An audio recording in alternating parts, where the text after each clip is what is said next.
Cerebral oedema, brain oedema or brain swelling most common intracranial pressure കാരണമാണ്. More than 100 ഇത് വരുമ്പോഴാണ്. അതുപോലെ തന്നെ ഇതിൻ്റെ അകത്ത് ഇൻക്രീസ്ഡ് ഇൻറ്റർസ്റ്റീഷ്യൽ ഫ്ലൂയിഡ്, അതുപോലെ തന്നെ ഇൻട്രാവാസ്കുലർ വോളിയം കൂടും, ബ്ലഡ് ബ്രെയിൻ ബാരിയർ ബ്രേക്ക് ചെയ്യും, സെറിബ്രൽ ഇസ്കീമിയ ഉണ്ടാവും, ലേറ്റ് സ്റ്റേജസ്. അതുപോലെ തന്നെ ഓക്സിജൻ കുറയുമ്പോൾ ഹൈ പ്രഷർ ഓൾട്ടിറ്റ്യൂഡ് പ്രശ്നം ഉണ്ടാകും, മൈറ്റോകോൺട്രിയൻ്റെ പ്രശ്നം ഉണ്ടാകുമ്പോൾ transduction of fluid, extracellular fluid into the translation due to hypertension, blood brain ബാരിയറിൻ്റെ എൻഡോത്തീലിയൽ സെൽസ് വീക്കനിങ് ഉണ്ടാവും, junction of the blood brain barrier ഹെട്രോമയിൽ.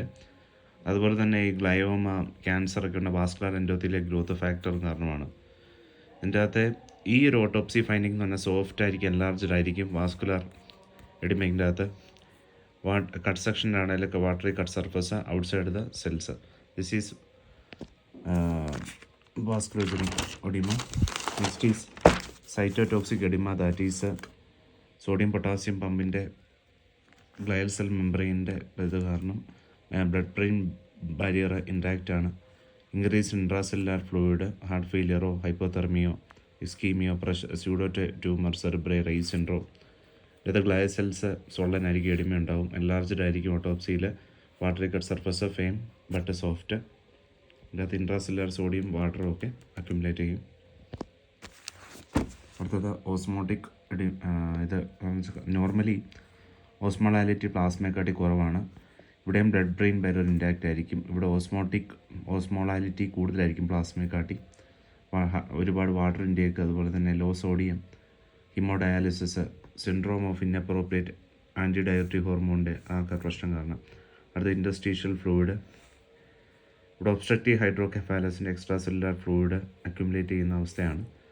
Cerebral oedema ഫോക്കലുണ്ട്, ഡിഫ്യൂസ് ഉണ്ട്, അതുപോലെ തന്നെ പാർഷ്യലുണ്ട്, ഫുള്ളി ഉണ്ടാവും. മിഡ് ലൈൻ ഷിഫ്റ്റ് പാർഷ്യലാണ് കൂടുതൽ കാണുന്നത്. വൈറ്റ് മാറ്ററിലാണ് കൂടുതൽ, അപ് ടു 80 ഇത് മോർ ദാൻ ഗ്രേ മാറ്ററിൽ. കോൺസിക്വൻസസ് എന്ന് പറയുന്നത് ഇൻട്രാക്രേനിയൽ പ്രഷർ കൂടും, ഇമ്പേർഡ് വീനസ് റിട്ടേൺ, അതുപോലെ തന്നെ ക്രേനിയത്തിൻ്റെയും ആർട്ടീരിയൽ ബ്ലഡ് ഫ്ലോയിൻ്റെയും പ്രശ്നം ഉണ്ടാകും. അപ്പോൾ അവിടെ കൺജഷൻ സംഭവിക്കും. അങ്ങനെ ഹൈപ്പോക്സി ഉണ്ടാകുന്നു, കൺജഷൻ സംഭവിക്കുന്നു, അക്യുമുലേഷൻ ഓഫ് ഫ്ലൂയിഡ് ഉണ്ടാകുന്നു, ഇൻഫാക്ഷൻ ഉണ്ടാകുന്നു, ബ്രെയിൻ സ്റ്റെം പ്രശ്നങ്ങൾ ഉണ്ടാകുന്നു. അവിടെ നമ്മൾ ഓക്സിജന്, ഹൈപ്പർ വെൻറ്റിലേഷന്, കാർബൺ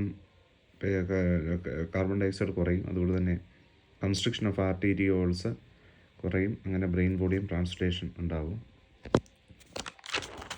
അടുത്തത് ഓട്ടോപ്സി ഫീച്ചേഴ്സ് എന്ന് പറയുന്നത് ഇതിൻ്റെ ഡ്യൂറാമീറ്റർ സ്ട്രെച്ചഡ് ആയിരിക്കും, ടെൻസ്ഡ് ആയിരിക്കും, ബ്രെയിൻ ബൾജസ് ഔട്ട് ചെയ്യും, വെയിറ്റ് കൂടുതലായിരിക്കും, മോർ ദാൻ 1500 ആയിരിക്കും, ഗൈറെ ഫ്ലാറ്റൻഡ് ആയിരിക്കും, sulci obliterated, scale cerebral surface pale, ventricles reduce ചെയ്യും സൈസ്, വൈറ്റ് മാറ്റർ വെൻട്രിക്കിൾസ് സ്ലിറ്റായിട്ട് ഇങ്ങനെ ഫോം ചെയ്യും. White matter due to white matter compress ചെയ്ത് സ്വെല്ലിംഗ് ഓഫ് ജസൻ്റെ, പിന്നെ ഹിപ്പോ ക്യാമ്പ് ഗൈറസ് സ്വള്ളൻ.